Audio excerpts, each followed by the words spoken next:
Hey, I'm Ken. This is Losing It 2025. Welcome to the Week 13 update. So, how much weight have I lost? If you didn't notice the answer to the question on the thumbnail, I'll tell you in just a moment.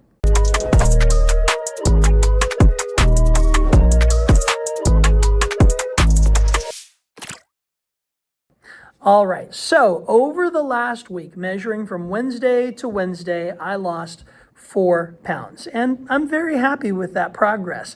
Ideally, if I was losing only about 2 pounds a week, I would be quite content. Someone mentioned in the comments last week that really ideally I should only be losing about 2 pounds a week because that's a healthier rate of weight loss. And to be honest, I don't disagree with them. I think they're actually right. I also have to acknowledge that I'm a little impatient. I've been overweight for so long that I am ready to not be overweight anymore. And eating the way that I have been on a whole food plant-based diet has made maintaining a caloric deficit so easy that losing weight at the rate that I have been actually hasn't been much of a discomfort or a problem. In total, since the beginning of the year, I have lost over 55 pounds. That's right, over 55 pounds in only 13 weeks, and it has not been that difficult.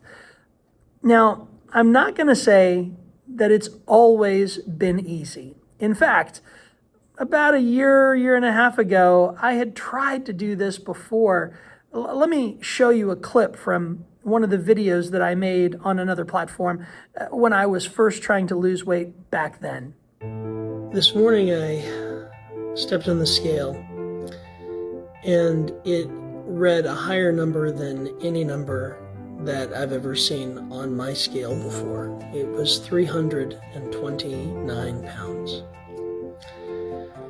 That is not okay.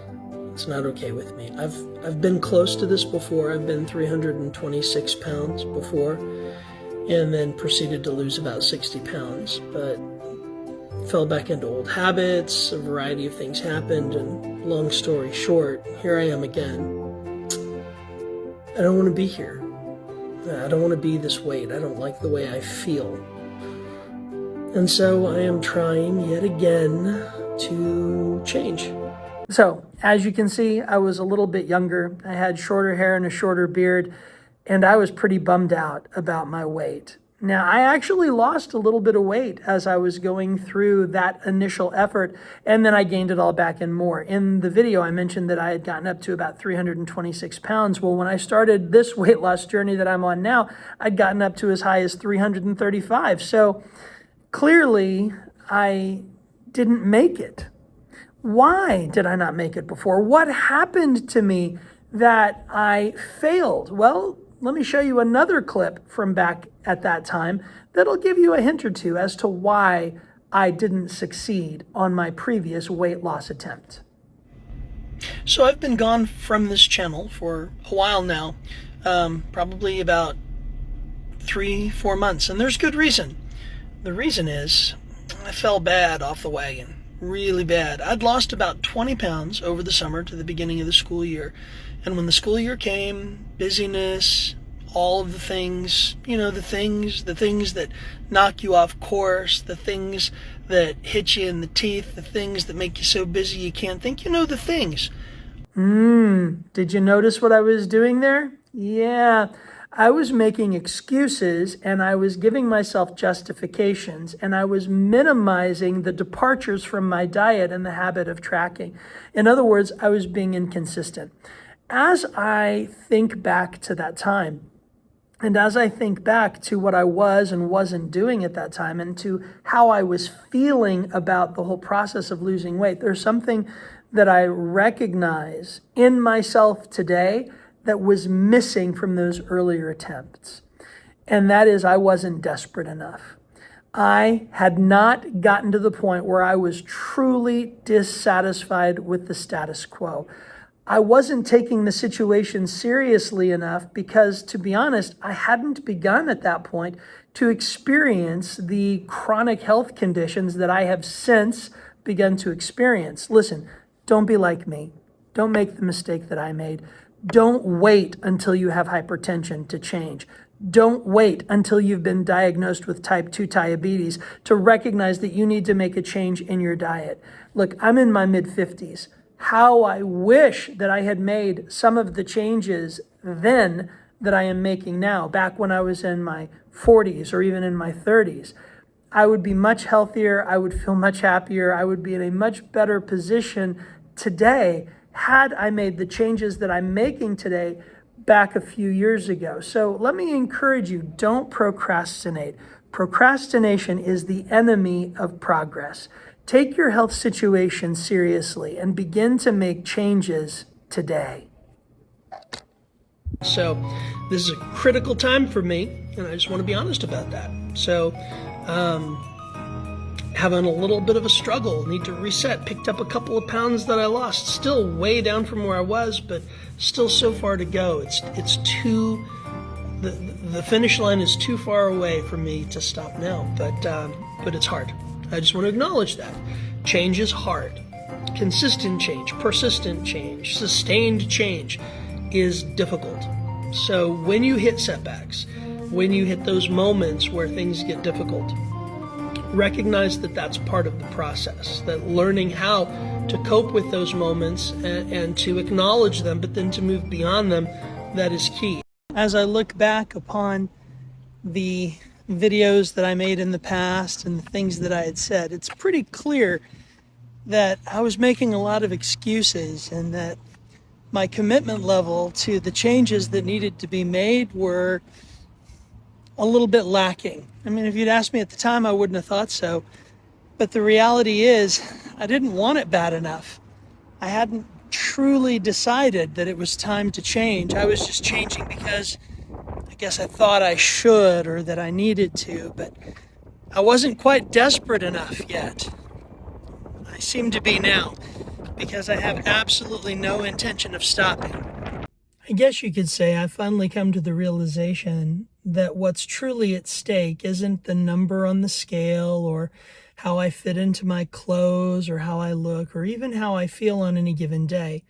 But what's truly at stake is my health, long term, and what my life is going to look like as I round out my 50s and head into my 60s and 70s. It's time, long past time, to make a change and stick with it. And that's what I am committed to doing. So I'm at that point where I have to recognize that I just need to keep doing it, you know? That's really sunny, sorry. I just need to keep going. I need to keep working at it. I need to not get discouraged by minor setbacks, which I haven't really had any, to tell you the truth, so far. But I expect that there will be some. And when they come, I can't be discouraged by them. I need to guard against slipping into old behavior patterns. In the past, I've gotten to a certain point and felt like I'd accomplished enough that I could take a break or that I could slack off or take it easy. And I need to recognize I can't do that. That's not where I'm at. I'm only halfway, a little more than halfway to my goal. But I still have a long way to go. And it's going to take some time. I don't expect the next 50 pounds to come off as quickly as the first 50 pounds did, you know. Losing 50 pounds in 3 months is awesome, but I do not expect to lose 50 pounds over the next 3 months. I expect it to slow down, and it probably should, to be honest.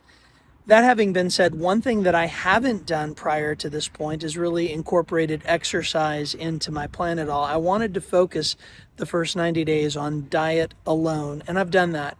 So now that I feel like I've got a good routine and a good pattern established for diet, and I've worked on some of the habits that I needed to fix, right? Bad ones to get rid of and good ones to implement. Now that I'm at the point where I just need to continue to maintain that, I think it's time. In fact, I know it's time to begin to incorporate some exercise. Now, getting to the gym is still a little bit of a challenge and probably will be for the next 6 weeks, because at the end of this 6 weeks, I go on summer vacation and I'll have 2 months where I have no excuses whatsoever, because I will have time to get into the gym at that point. But I don't want to just write off the 6 weeks between now and then. So what I'm planning on doing is I'm going to try to get to the gym. But if I can't, I will at least begin walking more. So my plan is to get 10,000 steps a day or go for a 30-minute walk. In other words, if I've hit 10,000 steps, I won't necessarily push myself to go for the walk. But if I have not hit 10,000 steps by the time I come home at the end of the day, then it's time for that 30-minute walk to see if I can push it up to or over that 10,000 steps. So my goal is to walk at least 10,000 steps a day on average over the next 6 weeks. And then after that, to start going to the gym at least 3 times a week. So hopefully getting into the habit and into the pattern of walking and moving more will help to prepare me physically for the adjustment to getting into the gym on a regular basis. So that's my plan. And as I've come to recognize, the efficacy of a plan is only as great as its implementation. So, since I only have 7,500 steps today, it's time for me to get out and do a 30-minute walk. So, I'm going to do the best I can to maintain those commitments, to keep working toward my goal, and to continue heading towards that 100-pound weight loss in 2025. Thanks for joining me for the Week 13 update. I'll see you soon, and God bless you.